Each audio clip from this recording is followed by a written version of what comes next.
इज्जत नहीं होने वाली। हमारी बहन अमरीन सिद्दीकी। पहले तो यहाँ पे जितने शेर बैठे हैं उनके लिए मैं एक शेर बोलना चाहूँगी कि कहा जा रहा था ना कि हमारे यहाँ की शेरनियाँ बाहर निकल आई हैं, तो बाकी सारी सिटीज़ में तो शेरनियाँ दिख रही थी, यहाँ आप शेर बाहर निकल आए तो बहुत फिक्र की बात है मौजूदा सरकार के लिए, बहुत फिक्र की बात है। और उधर जो लेडीज़ बैठी हैं उनके लिए मैं कुछ कहना चाहूँगी कि हमारे मुल्क की औरतों को तुम कमज़ोर मत समझना, हमारे मुल्क की औरतों को तुम कमज़ोर मत समझना, यहाँ जितनी भी बैठी हैं वो झांसी की रानी है। बस थोड़ा सा वक्त लूँगी आपको और यही कहना चाहूँगी कि डटे रहिएगा, आप जिस मकसद से यहाँ पे उस मकसद को याद रखिएगा, अपने बीच एकता बना के रखिएगा और बस आपको सरकार को जवाब देना है अपनी एकता से। तो बस आप लोग ऐसे ही जी, आप बस ऐसे ही, आपको देख के मुझे बहुत अच्छा लगा कि आप लोग मतलब यहाँ के आदमी इतनी ज़्यादा तादाद में निकले हैं, मुझे बहुत खुशी हुई है। और बस आप लोग अपनी घर की लेडीज़ की हिम्मत बन के खड़े रहिएगा, उनको भी थोड़ा इन्वॉल्व करिए जहाँ तक आपको सेफ लगे, और सबको मिल करके ना इस सरकार को दिखा देना है कि हम कर क्या सकते हैं, क्योंकि बहुत जो प्रूफ मांग रहे हैं ना, अभी हमारी हिम्मत का प्रूफ देख लें वो पहले, तो उसके बाद किसी और चीज़ का प्रूफ मांगे। तो बस यही कहना चाहूँगी कि हर जगह प्रोटेस्ट चला है, लखनऊ में भी चल रहा है, घंटाघर में, उजरियाओं में, और हम लोग सब जिस मकसद के लिए जुटे हुए हैं ना, हम लोग तो उसमें जीत के रहेंगे, हमको अपने कॉन्स्टिट्यूशन के साथ खिलवाड़ नहीं होने दिए नहीं है, बस यही हमारा मकसद है और वो हम करने नहीं देंगे। जो डॉक्टर भीमराव अम्बेडकर का कॉन्स्टिट्यूशन था ना, हमको वही कंटिन्यू करना है, अपना पुराना हिंदुस्तानी चाहिए, नया हिंदुस्तान नहीं चाहिए इनका डिजिटल वाला, जिसमें ये डिजिटल इंडिया तो लिए आते हैं लेकिन 4-5 दिन के लिए इंटरनेट बंद कर देते हैं और लिए आएंगे डिजिटल इंडिया। किस लिए भाई? डिजिटल इंडिया लाए तो नेट तो चलाओ, कोई भी मसला हुआ नेट बंद कर देंगे। तो हमको इनका डिजिटल इंडिया नहीं चाहिए, पहले तो हमारा पुराना एकता वाला हिंदुस्तान वापस कर दे, उसके बाद कोई भी तरीके का इंडिया लाएंगे। तो बस इसी के साथ मैं शुक्रिया कहना चाहूँगी, बहुत वक्त नहीं लूँगी, आप लोग बस ऐसे ही जुटे रहिएगा। आपको बहुत मुबारकबाद देना चाहूँगी आपकी हिम्मत के लिए, और बस दुआओं में याद रखिएगा, दुआ भी करिए और हर चीज़ करिए, और सब कम्युनिटी को साथ में लेके चलिए। हमारे लिए हर एक कम्युनिटी इंपॉर्टेंट है, किसी एक कम्युनिटी के लिए कुछ नहीं हो रहा है, ये हमारे इंडिया के लिए हो रहा है, ये याद रखिएगा। शुक्रिया।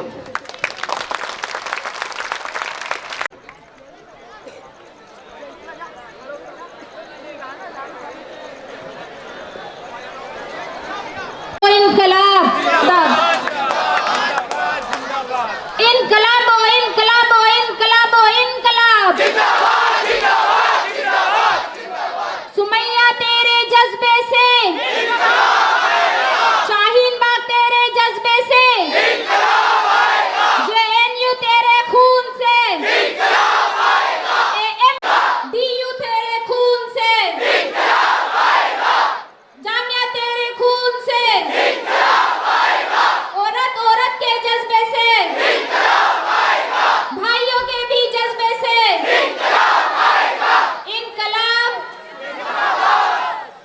अब मैं कहना चाहूंगी कि जो भी झूठ की सरकार चल रही है कि अब की बार मत की बार एनआरसी लाने वाली ये सरकार, सीएए लाने वाली ये सरकार, एनपीआर लाने वाली ये सरकार, मनुवादियों की ये सरकार, भेदभाव वालों की ये सरकार। अगर आप सरकार में हैं तो आपको सभी का सुनना चाहिए।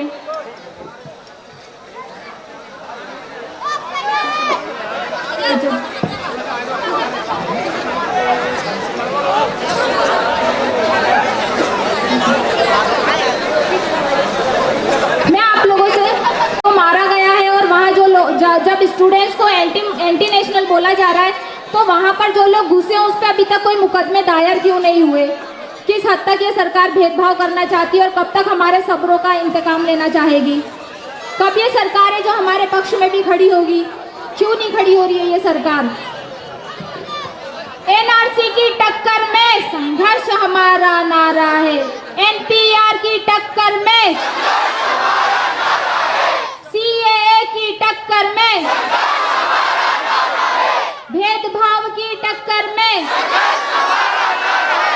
अरे हम क्या चाहते, आजाद देश में आजाद वाली, भगत सिंह वाली, रजिया वाली, हसरत महल वाली, उबैदुल्ला संघी की। तुम भी बोलो, मैं भी बोलूं, आजाद देश में भगत सिंह वाली, गांधी वाली। हमारे सर का ताज हमारी बहन सुमैया राणा, जो पूरी दुनिया के सबसे क्रूर शासक योगी आदित्यनाथ से टकराई है, उसकी हिम्मत को 100 सलाम। मैं कहूंगा सुमैया तेरी हिम्मत को, आपने कहना है अस्सलाम अस्सलाम। सुमैया तेरी हिम्मत को, सुमैया तेरे जज्बे को, सुमैया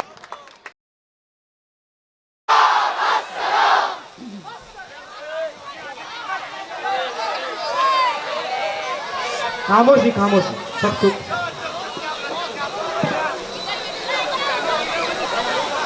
अहलियानी खंडवा के जो भी लोग यहाँ पर मौजूद हैं और जो नहीं मौजूद हैं, उन सबको मेरा आदाब व तस्लीम है। मैं बहुत खुश नसीब हूँ कि मुझे ऐसी आवाम के बीच में लाया गया कि जिसके जज्बे को देख करके वाकई मेरी आंखें भर आईं कि देखिए मुल्क के लिए हम किस तरह से बाहर निकलते हैं और क्या कर सकते हैं।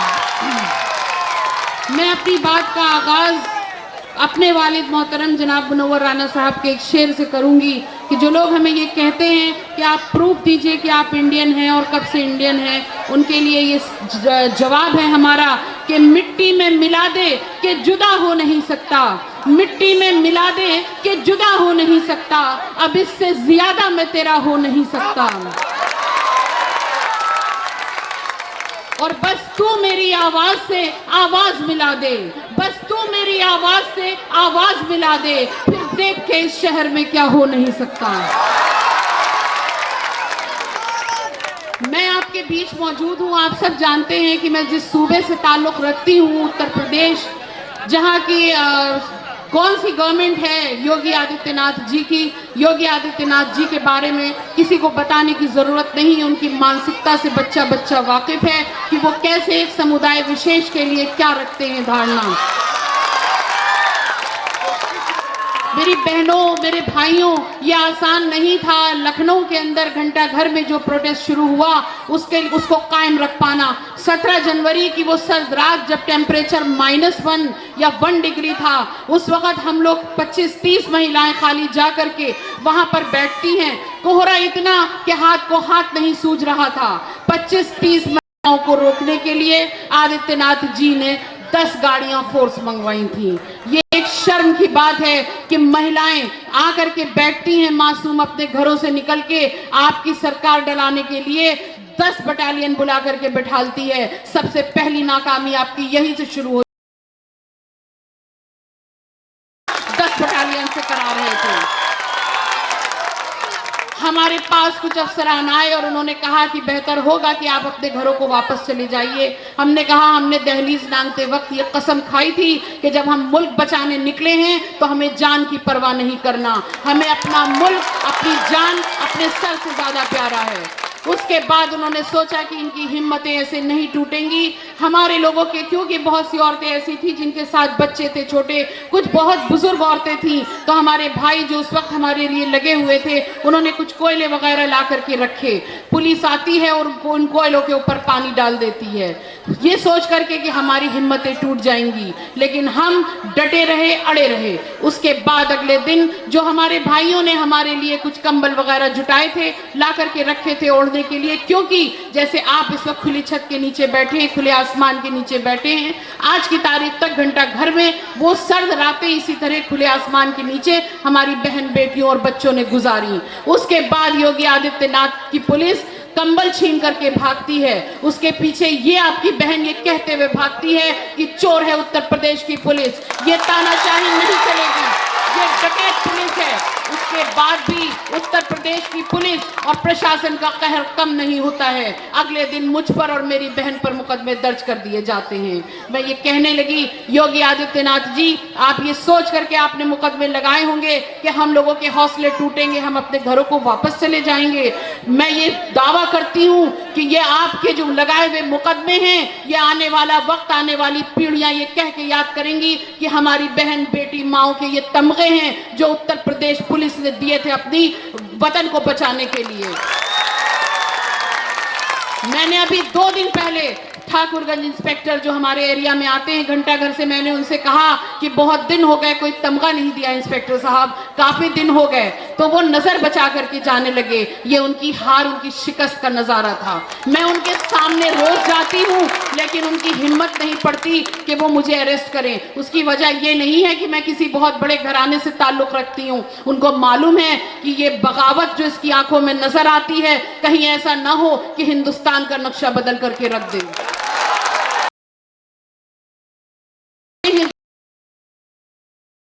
अम्बेडकर ने देखा था, ये वो हिंदुस्तान है जो गांधी और नेहरू का ख्वाब है। ये वो हिंदुस्तान है जो रानी लक्ष्मीबाई और बेगम हजरत महल का है। ये वो हिंदुस्तान गोलवरकर और सावरकर का हिंदुस्तान नहीं है। इसके लिए हम कोई भी कीमत चुकाने को तैयार नहीं।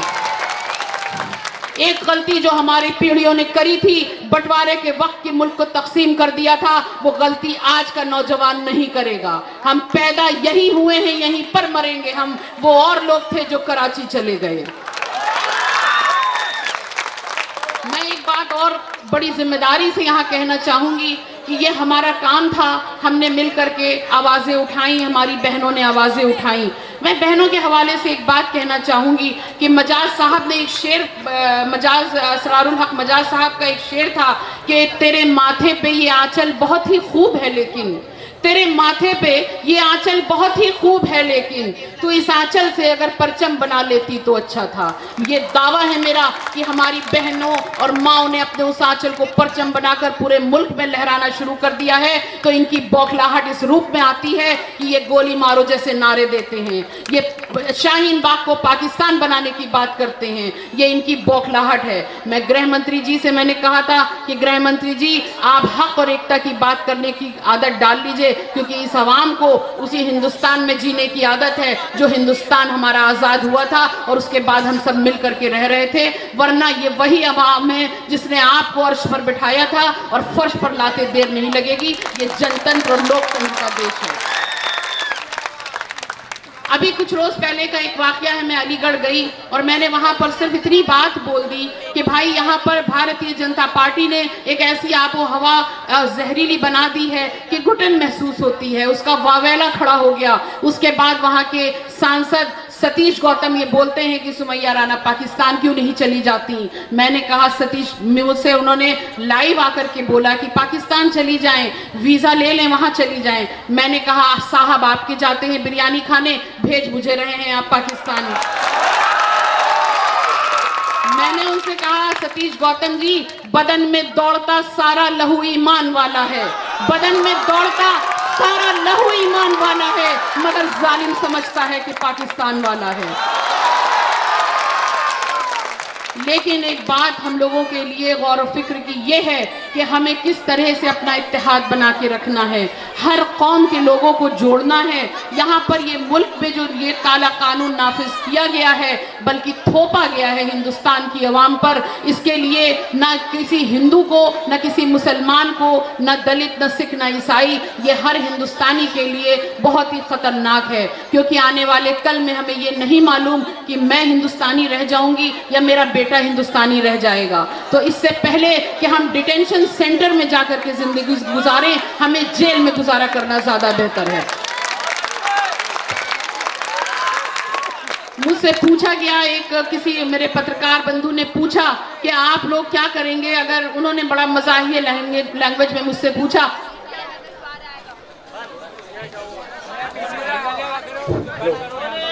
उन्होंने मुझसे कहा कि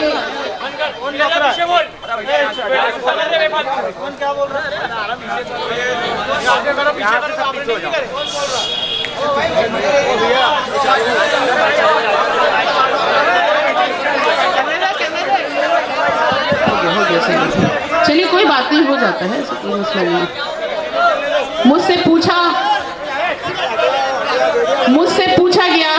मुझसे किसी पत्रकार बंधु ने पूछा कि भाई सुमैया जी आपका नाम नहीं आया एनआरसी में, तो आप कहाँ रहना पसंद करेंगी, बांग्लादेश, अफगानिस्तान या पाकिस्तान? मैंने कहा कि मुझे अपनी बाहरी इन मुल्कों का जिनका आपने नाम लिया है उससे ज़्यादा प्यारा मुझे इस मुल्क की जेल है। मैं इस मुल्क की जेल में रह करके आखिरी सांस लेना बर्दाश्त कर लूँगी, लेकिन मैं इस मुल्क से जाना गवारा नहीं करूँगी।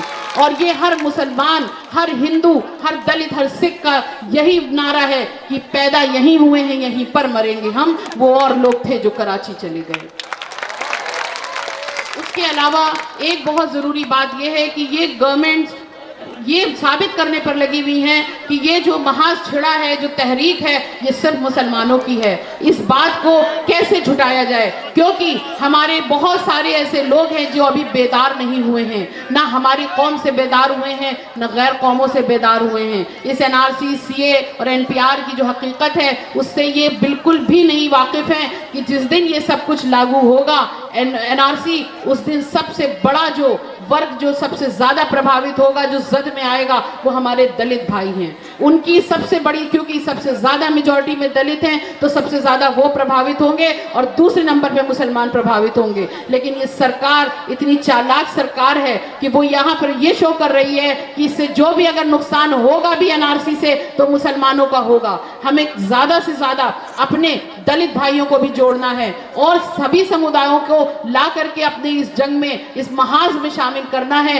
कि हम मुल्क बचाने निकले हैं। हमें ये नहीं देखना है कि इसमें कौन हिंदू, कौन मुसलमान, कौन सिख, दलित, ईसाई है। हम जब सब मिल करके उसी तरह से खड़े होंगे जब हमने सन 47 की लड़ाई लड़ी थी, जब अंग्रेजों के खिलाफ महाज छेड़ा था, तब जाकर के कहीं इन शैतानों से हमारे मुल्क को निजात मिलेगी। एक बात और कि अभी हाल में ही आप लोगों ने दिल्ली के चुनाव देखे होंगे। मैं किसी पॉलिटिकल पार्टी की ना मैं हिमायती हूँ, ना मैं उनमें से किसी की समर्थक हूँ, लेकिन मैं ये बात, मुझे बड़ी खुशी हुई कि देखिए दिल्ली दिल वालों का शहर कहलाता है, लेकिन दिल्ली ने ये साबित कर दिया कि वो दिमाग वालों का शहर भी है। आज उसने उन ताकतों को निकाल करके फेंक दिया जो गोली मारो और ये सब नारे लगाते थे, जो देश को विभाजन की तरफ ले जाने की कोशिश कर रहे हैं, समाज को बांट रहे हैं। हमारे मुल्क का प्रियम्बल, उसकी प्रस्तावना पढ़ें और उसके बाद आए यहाँ पर बात करने के लिए। मैंने बार बार ये बोला कि हमारे अब तमाम ऐसे सूबे हैं हिंदुस्तान में जहाँ पर इलेक्शंस आने वाले हैं। मैं आपके ज़रिए से ये बात बिहार वालों को कहना चाहूँगी, क्योंकि यहाँ मेरे सभी मीडिया भाई मौजूद हैं, वो ये बात पहुंचाएं कि यहाँ पर जो वो लोग भी थे उन दोनों सदनों से जब सीए पास हो रहा था बिल, उसमें बहुत से अपने आप को मुसलमान कहने वाले लोग थे जिनको हम लोगों ने चुन करके बिठाया था और उन्होंने सीए की मुखालफत नहीं करी। आज उन लोगों को चुन चुन करके हमें याद करना है कि देखा जाएगा आने वाले वक्त में कि इन्हीं लोगों ने गद्दारी करी थी। कम से कम अपना फर्ज निभाया होता, उस वक्त आवाज उठाई होती, तो आज शायद सड़कों पर इस तरह बैठने की नौबत ना आई होती। शाहीन बाग में एक बच्ची की मौत ना हुई होती, कलकत्ता में एक और खवा खातून की मौत ना हुई होती, लखनऊ में एक बच्ची की मौत ना हुई होती। मैं कहती हूँ इन सारी मौतों के जिम्मेदार जितनी भारतीय जनता पार्टी है, उतने ही वो मुस्लिम विधायक और सांसद भी हैं जिन्होंने बैठ करके संसद में इसको पास होने दिया आसानी से। देखिए, हम लोग अपने आसपास जब भी इलेक्शंस आते हैं ये देखते हैं कि कौन अच्छा है कौन बुरा है। अब सबको वो है ना एक शेर पापा का कि उठा है हाथ तो फिर वार भी जरूरी है कि सांप आंखों में मंजर उतार लेता है। आप अपनी आंखों में वो मंजर याद रखिएगा जब वोट देने की बारी आए कि कौन कौन लोग थे जिन्होंने हमारे साथ गद्दारी की थी, हमारी पीठ में छुरा गोपा था। हमें वोट देते वक्त अपनी कायद चुनने के वक्त ये नहीं देखना है कि वो हिंदू है या मुसलमान है, हमें ये देखना है कि वो इंसान कैसा है, वो नेता कैसा है। कोई तड़ी पार ना हो, कोई गुंडा ना हो, वो हो जो मुल्क को देख रहा हो, जो मुल्क के बारे में सोच रहा हो। हम लोगों ने जज्बात में आके बहुत सारे गलत फैसले किए। पहला जज्बाती फैसला तो 1947 में हो गया जब पाकिस्तान बना। मैं उसकी सख्त मजम्मत करती हूँ कि इस मुल्क को, उस मुल्क का नक्शा बिगाड़ने की हिम्मत कैसे हुई थी, उसको ताकत कहाँ से मिली थी। हम लोगों को उस पर भी गौर करना है और आज ये सोचना है कि ये मुल्क हमारा है, राहत अंकल का शेर है ना कि किसी के बाप का हिंदुस्तान थोड़ी है, ये हिंदुस्तान मुसलमानों का उतना ही है जितना हिंदू सिख ईसाई का है, दलितों का है। तो आप लोगों को ये बात गौर ध्यान रखनी पड़ेगी कि आने वाले वक्त में हमें किस तरह से हिकमत अमली अपनानी है, किस तरह से इस मुल्क को आगे लेकर के जाना है, किस तरह इस सांप्रदायिक जो ये ताकतें बढ़ रही हैं, जो हिंदू मुसलमान को मुस्तकिल बांटने की बातें कर रही हैं। देखिए इसके पीछे बहुत बड़ा लॉजिक है, आप लोग भी समझदार हैं, सब समझते हैं, मैं भी कह दे रही हूँ अपनी जबान से कि इन्होंने नोटबंदी से लेकर के और 370 और उसके बाद फिर ये बाबरी मस्जिद और फिर 3 तलाक करते करते इन्होंने मुसलमानों को ये सोचा कि देखें कौन सी नब्ज दबती है और ये कब चीखते हैं, लेकिन उसके बाद भी हम लोग खामोश रहे। ये सड़कों पर हमें तब उतरना चाहिए था जब आतंकवाद के नाम पे इन्होंने नोटबंदी की थी, हमको हमारे ही पैसों के लिए लाइन में लगाया था। ये नोटबंदी असल में अडानी और अंबानी के लिए की गई थी, हमारे जेब का पैसा निकाल करके उनको देने के लिए की गई थी। लेकिन बहरहाल देर आए दुरुस्त आए, आज हमारे पास मौका है कि अब हम कोई मौका जाने नहीं देंगे इन फिरका परस्त ताकतों को निकाल फेंकने के लिए। जो भी हिकमत अमली होगी गांधी और अंबेडकर के रास्ते पर चलते हुए, अहिंसा के रास्ते पर चलते हुए इन ताकतों को नोट करके फेंक देंगे। मेरी यहाँ जो बहनें बैठी हुई हैं मैं उनके हवाले से करूँगी कि आप लोग अपनी ताकत, अपनी हिम्मत, अपने अज़्म को बरकरार रखें। कोई भी होगा, देखिए कोई भी तहरीक या आंदोलन होती है उसमें कुर्बानियाँ चाहिए होती हैं, हम हमेशा से कुर्बान होने के लिए तैयार हैं। एक शेर है, मैं उस शेर को पढ़ूंगी इसके सामने कि हम खून की किस्तें तो कई दे चुके, लेकिन हम खून की किस्तें तो कई दे चुके, लेकिन ए खाके वतन कर्ज अदा क्यों नहीं होता। मेरे बहनों और भाइयों, आप सब लोग यहाँ पर जब बैठते हैं आकर के तो अंदर दिल में एक अज़्म, एक कसम खाया करिए कि हमें सबसे पहले तो आपसी इत्तेहाद पे गौर करना है।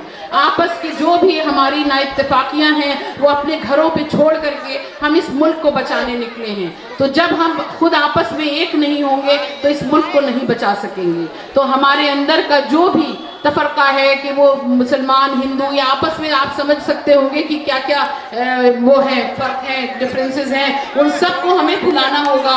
बहुत सारी जगहों पे शिकायतें आ रही हैं, हमारे वहाँ से भी है कि कुछ ऐसी प्रॉब्लम्स हैं, लेकिन ये प्रॉब्लम है नहीं, ये प्रॉब्लम्स क्रिएट करी जा रही हैं। हमारे बीच में कुछ ऐसे लोगों को भेजा जाता है जो आपस में लड़वाने का काम करते हैं, हमें उन लोगों को पकड़ना है। यह हमारी जो तहरीक है उसको कमज़ोर करने की साजिश है। हर वक्त चप्पे चप्पे पर नजर रखनी पड़ेगी। हमने घंटा घर का प्रोटेस्ट शुरू किया, तीसरे दिन हमारे प्रोटेस्ट के बीच से एक महिला ग्रीन कलर की शॉल पहन के और पाकिस्तान जिंदाबाद का नारा लगा के भाग जाती है। मैं दौड़कर, और उसके बाद मैंने कहा इंस्पेक्टर से, डीसीपी से कहा कि आप इसके खिलाफ रिपोर्ट लिखिए, कार्रवाई करिए। उन्होंने कहा जाने दीजिए, जाने दीजिए। क्यों कहा? ये तो इतना बड़ा जुर्म था कि वो हमारे मुल्क में, हमारी सरजमीन पे दुश्मन मुल्क का नारा लगा करके जाती है। आप क्यों नहीं पकड़ते हैं? आप किसी एक पार्टी के नेता को पकड़ते हैं। अगर आप पठान के लिए कार्रवाई कर रहे हैं, मैं कहती हूं दावे के साथ कि वारिस पठान का जो बयान था वो गैर जिम्मेदाराना बयान था। ये बयान इस तरह के हिंदुस्तान में इस तरह की ताकतों को और बल देता है। लेकिन अगर वारिस पठान जितने जिम्मेदार हैं उतने ही तो फिर अनुराग ठाकुर और प्रवेश वर्मा भी जिम्मेदार हैं। मैं चाहती हूं कि जो भी सजा का प्राविधान हो वो उन पर लागू किया जाए, बल्कि संशोधन करके इसकी सजा और बढ़ाई जाए। जो भी मुल्क को बांटने का और समाज पे फर्क करने का जुर्म करे, जो इस तरह की नारेबाजी करे, जो यहाँ पर हिंदू मुसलमान का नारा लगाए, उन सब को पकड़ करके जेल में बंद कर देना चाहिए। जब तक इसको जमीन पर लाकर लागू नहीं किया जाएगा तब तक इसी तरह से हमारे मुल्क में सांप्रदायिक दंगे होते रहेंगे और भावनाओं को भड़काया जाएगा। मैं आपके सामने उनकी बात रखूंगी जो आप लोगों को बहुत अजीज हैं, मेरे वालिद मोहतरम मुनव्वर राना साहब। जिस वक्त हम लोगों पर FIRs हुई, जाहिर सी बात है ज़िंदगी में पहली बार ये भी देखना था, लेकिन खैर मुझे खुशी है कि मुल्क के लिए हमारे ऊपर FIR हो गई। गोली भी चल जाए तो मैं सर आंखों पर रखूंगी कि हमने जान भी दी तो मुल्क के लिए। एक बात मेरे पापा ने मुझसे बुला करके उसी रात को कहा कि बेटा क्या तुम डर रही हो? हमने कहा नहीं पापा। कहने लगे देखो बेटा, बगावत जो होती है जब सर उठाती है तो मुल्क में कुछ ना कुछ अच्छा होता है। अगर तुम्हारे खिलाफ FIR हुई है तो मैं तुम्हारे साथ शाना बशाना हर वक्त खड़ा हूँ। मैं अगर तुम लोग शहीद भी हो जाओगी तो मैं शहीद की शोहदा का बाप कहलाऊंगा। ये मेरे लिए फख्र की बात होगी। उस वक्त जो हम लोगों को हिम्मत मिली तो अल्लाह का फजल है कि आज की तारीख तक मुझे कोई नहीं हिला सकता, कोई डिगा नहीं सकता। मैंने कहा कि अगर आपने, योगी आदित्यनाथ जी ने अगर किसी वजह से घंटा घर खाली भी करवा दिया, उस वक्त सुमैया राणा आपको उस घंटा घर में अकेली उस अनशन पर बैठी मिलेगी। बहुत सारे लोग आए, उन्होंने तरह तरह की बातें करी, बहुत कुछ वो करना चाहा, लेकिन हमने सर झुका के तस्लीम किया कि नहीं, मुल्क के लिए हमें खामोश रहना है, एक रहना है। अपने आपस के मामलात तो हम बाद में भी देख सकते हैं, लेकिन इस वक्त हमें हर एक दूसरे का शाना बशाना साथ देना है, कंधे से कंधा मिलाकर चलना है। मुल्क को बचाने की लड़ाई सबसे अव्वल लड़ाई है जो हम इंशाअल्लाह करके रहेंगे। और दूसरी बात यह कि मुझसे अभी कुछ दिन पहले किसी ने बोला कि भाई बड़े ख़तरे हैं, बल्कि किसी औरत ने ही कहा था, वो सोशल एक्टिविस्ट हैं, कि आपको डर नहीं लगता कि किसी भी वक्त गोली चल जाए, कुछ हो जाए? हमने कहा कि भाई ये जो मौत, जो गोली लगेगी और होगी, इसका तो हर मुसलमान ख्वाब देखता है शहादत का। हम तो उस ख्वाब में जीते हैं कि हमें ये मौत नसीब हो, हमें ये गोलियां और ये इनकी लाठियां डरा नहीं पाएंगी। इस मुल्क में, इस मुल्क की मिट्टी में हम पैदा हुए हैं। हमें मालूम है कि ये हिंदुस्तान तमाम ऐसे शहीदों की सरजमीन है जिन्होंने देश के लिए अपनी जान दी, वतन के लिए अपनी जान दी। इसलिए हम सब लोग मिल करके ये तहैया करें कि हमें अपने मुल्क के लिए किसी भी हाल में, किसी भी कीमत पर आगे बढ़ करके मुल्क को बचाने के लिए आना है। अभी कोई ऐसी ज़रूरत नहीं है कि हम कोई मतलब कुछ ऐसा जंग का माहौल नहीं है। अभी तो सिर्फ हमें ये देखना है कि नेहरू गांधी के रास्ते पर चल करके, शांति बना करके हम प्रोटेस्ट करें, क्योंकि ये हमें कानून से अधिकार मिला है, हमारे संविधान ने अधिकार दिया है। ये हमारा कॉन्स्टिट्यूशनल राइट है कि हम किसी भी सरकार के, किसी भी कानून के खिलाफ शांतिपूर्वक बैठकर धरना दे सकते हैं। लेकिन वक्त आएगा तो हमारे सीने भी हाजिर हैं गोलियां खाने के लिए। हम गोलियां भी खाएंगे, लेकिन मुल्क के साथ कुछ भी गलत नहीं होने देंगे। आगे थोड़ी सी बात और करके अपनी बात खत्म करूंगी। वो ये कि हमें ये जो तहरीक है, अभी सिर्फ CA NRC और NPR मुद्दा नहीं है, ये तो हमें खत्म कराना ही कराना है। उसके अलावा ये हमारे साथ जो किसान आत्महत्या है, जो बेरोजगारी है, जो महिला उत्पीड़न है, जो बच्चियों के साथ बलात्कार है, और तमाम इस तरह के मुद्दे हैं, उनके लिए भी इसी तरह यकजहती के साथ सड़क पर निकल करके और सरकारों के खिलाफ लड़ाई छेड़नी है, महाज छेड़ना है कि हमारे मुल्क को वही हिंदुस्तान बना दो जो आज से कुछ साल पहले हुआ करता था।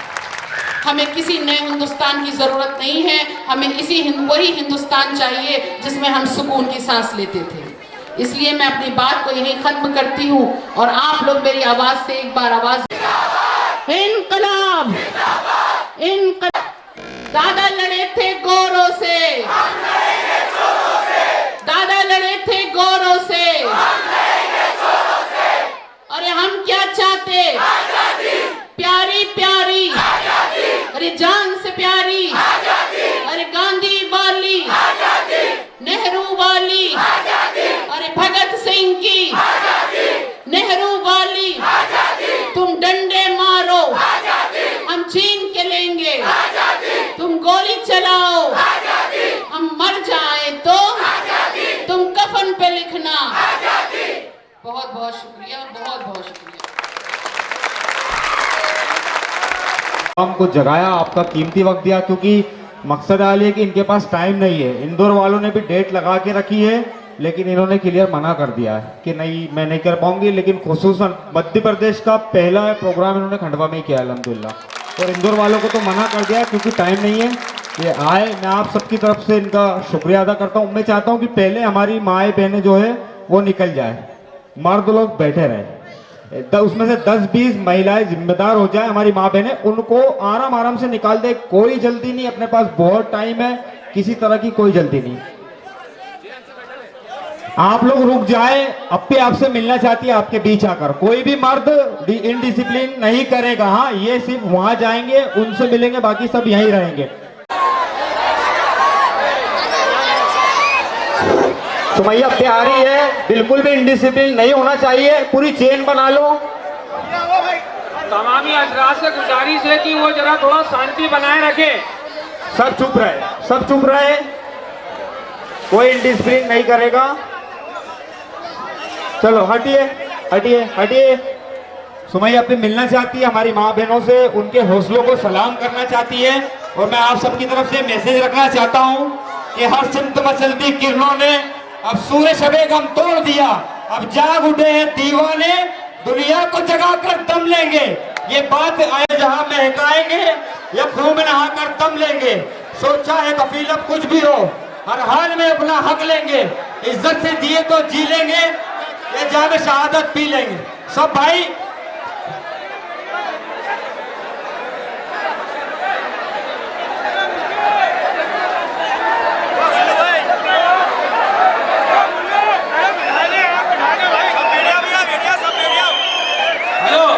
हजरात से गुजारिश है कि यहाँ पे काफी का इंतजाम किया गया है, वो अपनी अपनी जगहों पे बैठ जाएं। तमामी हजरात से गुजारिश है वो अपनी अपनी जगहों पे बैठ जाएं, काफी का इंतजाम किया गया है आपके लिए।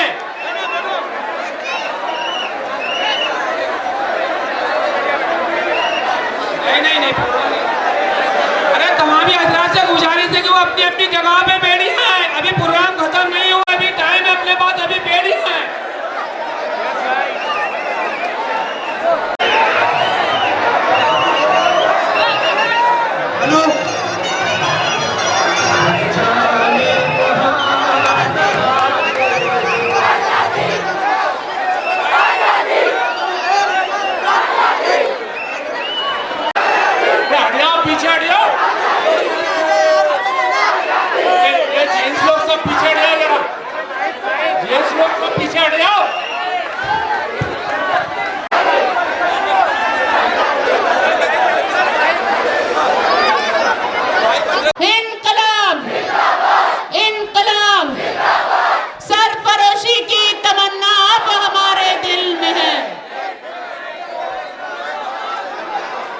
सरफरोशी की तमन्ना अब हमारे दिल में है।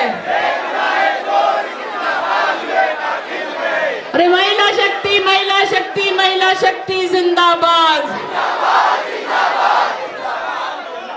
अरे नारी एकता जिंदाबाद, महिला एकता जिंदाबाद, इनकलाब जिंदाबाद, हिंदुस्तान जिंदाबाद, संविधान जिंदाबाद। बहुत बहुत शुक्रिया। अब आप लोग आराम से बैठ जाइए, कोई अफरा तफरी ना हो, मैं निकल जाऊंगी।